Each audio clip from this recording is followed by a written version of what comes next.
Казвам се Ирена Михайлова, доцент съм в Химико-технологичния металургичен университет. Преподавател съм в катедра технология на силикатите, която е една от катедрите в факултета по металургия и материалознание. В университета работя от малко повече от 20 години като преподавател. И обръщайки се назад, аз си спомням това, което ме привлече към университет. Това винаги съдържанието на един университет, това са хората. Идвайки още като докторант, след това попадайки като преподавател сред колегите, академичния състав на университета, но и конкретните хора. Аз бях особено впечатлена от тяхното ниво.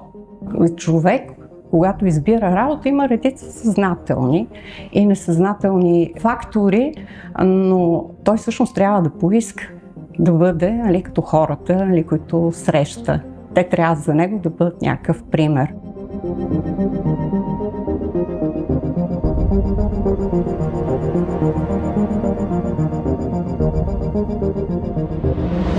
Казвам се Данчо Даналев, професор съм в катедрата по биотехнологии и специалността ми е биологично активни вещества. Иначе заемам длъжността и заместник-ректор по учебната дейност на университета. Моята кариера започна в далечната 2002 година, когато станах старши асистент в катедрата по органична химия. Тогава лабораториите на университета също бяха оборудвани до известна степен, но мога да кажа, че материалната база на университета значително се е променила и това, което наистина смея да твърдя, е, че в момента университета разполага с апаратура и с възможности, каквито по това време разполагаха западните държави, но ние въобще не можехме да си помислиме за такава апаратура, да работиме на такава апаратура, докато в момента апаратите, с които се разполагат лабораториите, са определено на световно ниво.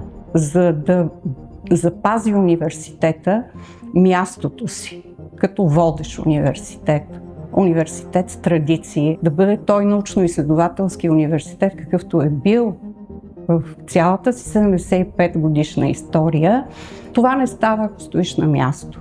Времената стават все по-динамични и това изисква динамични промени. Имаме модерна апаратура и не само модерна, имаме и по-стара апаратура, но разбира се, двете върват ръка за ръка, защото много често се случва модерния апарат с електрониката да изключи, да се случи нещо.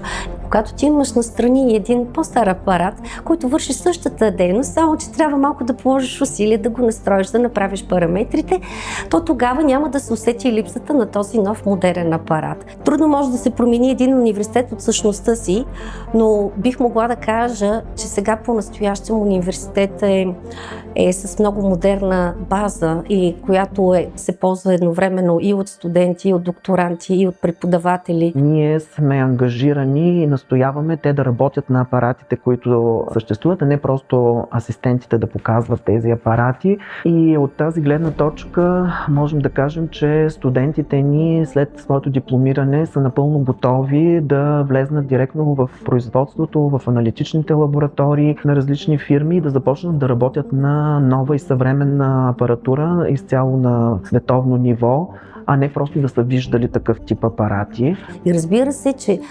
лабораторията е отворена за всеки, който има желание да работи.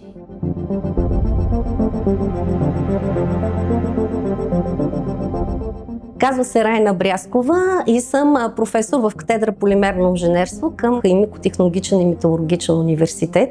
Това е един от най-добрите университети, бих казала, в България, който дава типичното инженерно образование, съчетано с химичните технологии и металургията, разбира се. Пред мен се откриха възможности да продължа моето образование и по-нататъчно като специализации в университета в Белгия, в University of Liège, в резултат на което ние развиваме много богат дейност, научна дейност с тях. Съответно и много студенти отиват да специализират по програмата Еразъм в този университет. Имаме и партньорство с университета в Реймс, включително и разработването на съвместни докторантури, разработването на съвместни проекти с колегите, които работят там. Така че моите контакти основно са в Франция. Имаме колеги в катедрата, които имат много силни партньорства с университети в Германия, с университета в Хамбург, Харбург и където все още поддържаме поддържаме и наши студенти ходят там, за да разработват свои дипломни работи и да правят летни стажове.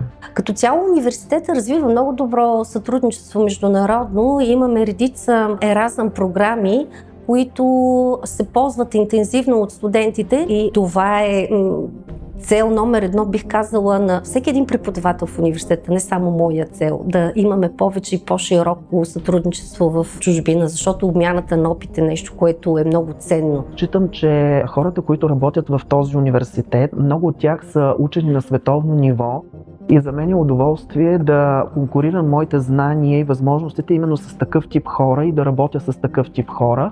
И аз смятам, че прогреса и прогресирането на един човек като учен и въобще като професионалист в това, с което се занимава, става когато той се съревновава с хора, които имат ниво неговото и по-високо от неговото ниво. Научно-изследователската работа в университета е гаранция за нивото на преподавателите.